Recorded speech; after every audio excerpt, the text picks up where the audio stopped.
So by this time, we're not necessarily, like I said, pre-internet, but we're kind of to the point where just not everybody kind of could afford the internet, or had the resources to kind of get on it. The first time I remember seeing the internet was somehow my brother got an AOL account. I don't know. I mean, if he talked Dad into it or what, I don't recall how it came about, but my brother sort of became the big computer user, and I was sort of kind of getting left behind some. That stuff then was a little bit beyond me. So I'd get on the computer now and then and do stuff, but I was more of a TV guy, kind of. I kind of liked to watch TV with my dad and stuff. Still at that point, because like Mork and Mindy was still on in 1990, I think. No, it wasn't. Well, it was on in reruns, Alf and stuff like that. So there's plenty to watch. But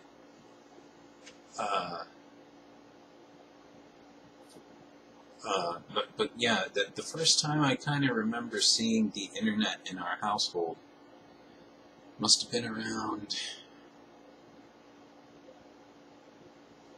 middle school for me, 7th grade, which would have been like 92, 93, like 90, 91, so like 91, 92, 92, 93, somewhere around 92 was probably when I saw that first like AOL screen, and me, I kind of asked my brother, like, what the hell's that? Oh, it's the internet, you get online now, and it's like, what? Well, what about the BBS? Yeah, BBSs are still around, but they're kind of dying a little bit because, they're just not broad enough, right? And that was sort of like a problem with BBSs. You couldn't really, I guess some of them were set up where you could buy stuff, and there were BBSs set up for all kinds of things. You could play these little text games on them. You could load like pictures and even pornography, I think, off some of them.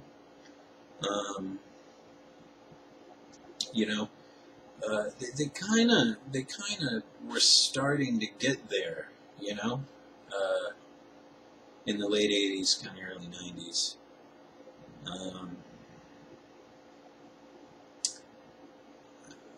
But they just couldn't. I mean, I'm sure there's still BBSs around today.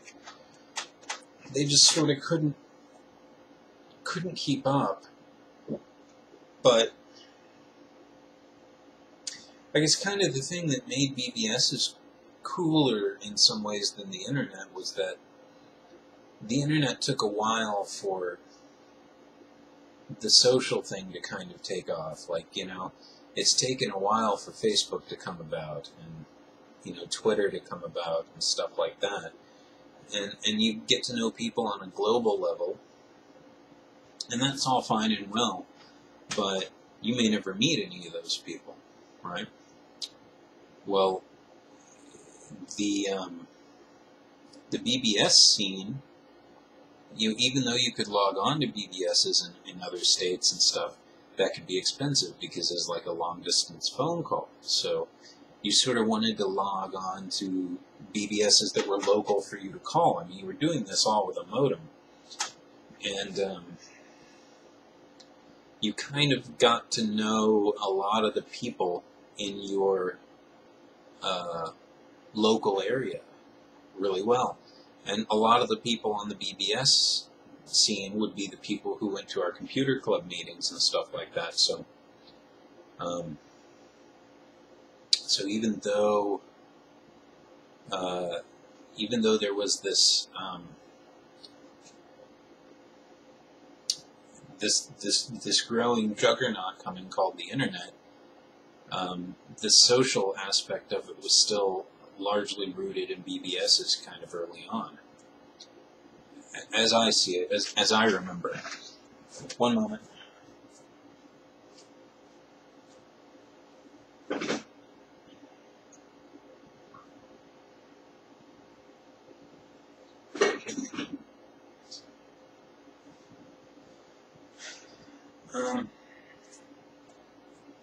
You know, I remember, and this is kind of embarrassing, but I'll go ahead and put it out there. I remember a friend of mine meeting a girl through BBS, and that girl actually went to my high school. I ended up in a relationship with her for a while, a little bit.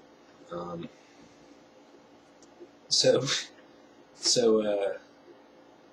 you know, one of my first little kind of relationships actually came from the BBS scene, rather than the internet per se, which is kind of cool. By the way, the dark roast coffee from Dollar General, it's their new item. It's okay. So, yeah, even though the BBSs were starting to kind of go away, we were kind of holding on to the reins pretty tight as they kind of slipped out of our hands.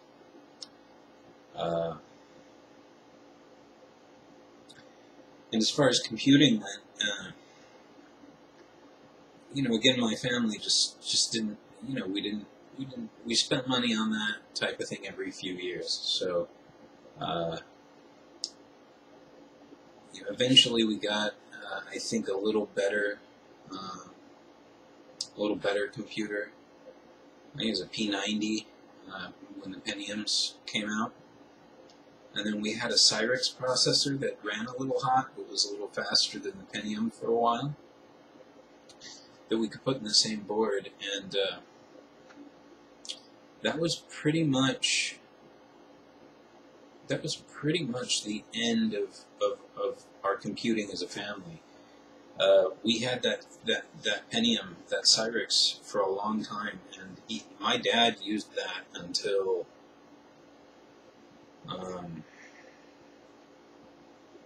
for a long time, really, until I moved. Like, I think he probably used that until I was out of high school. I remember building him his Sempron, and that was like, you know, the real new thing to him. So he went a long time without doing much with his computer, and he's done that again. He used that Sempron until just a few weeks ago, when my brother built him a new PC. Since I moved out, I think my first computer, official computer, see, the thing is, I kind of started getting back into computers after high school. I knew a little bit about computers in high school. I was pretty good in my computer classes, but I actually got into graphic arts when I went, you know, started college, and got a student loan and used a lot of that to build myself a real nice computer. I don't remember exactly its specs, but this would have been back in the day when DVDs were new, because it had a creative DVD-ROM in it. Not a DVD burner or anything. It just played DVDs, and you know, had a lot. I think my first DVD was Mighty Joe Young, Disney's Mighty Joe Young. And since then, I've had a slew of PCs. Most of them I built. This most recent one I kind of acquired. My brothers had a slew of PCs. My dad's had a few. But one thing that's sort of been there the whole time is that online culture. And, I concur with my friend that posted that picture. Those were the days. I miss interacting in that way when it was a little more special and unique to do so. I miss, I watch a lot of Next Generation now, but I miss watching, Star Trek and stuff with the computer club and going to those meetings and everything like that. I really valued a lot of that time in my life when I was younger and things were a little more when it was a little more unique and different to be the way that I am or was, depending on how you look at it. I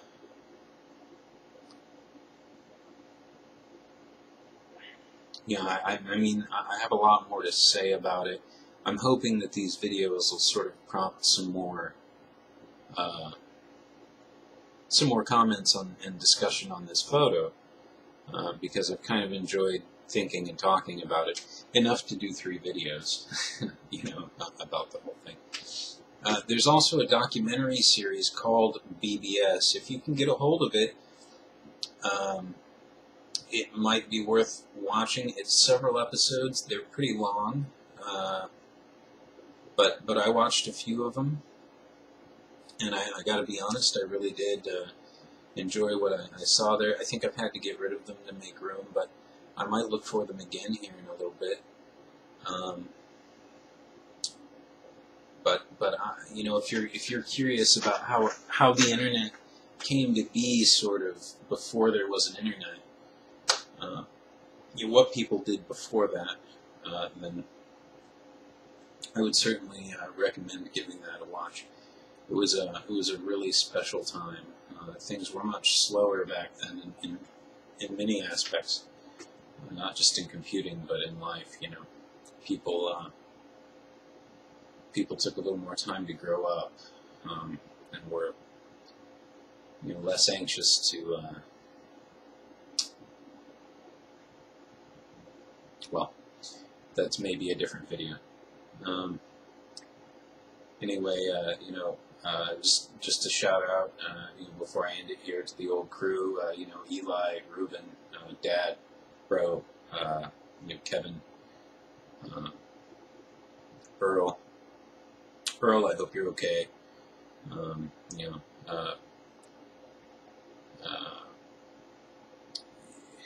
Frank, Shell, Heather, Jeremiah,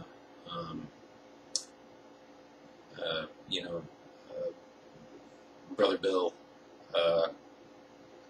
all you guys. You guys were a real dragon. You guys were a real special time of mine, and I know a lot of other people's lives, and it was a cool time. It was a cool time to be alive and kind of go through all that. Anyway, goemonronin signing off. Good night, guys.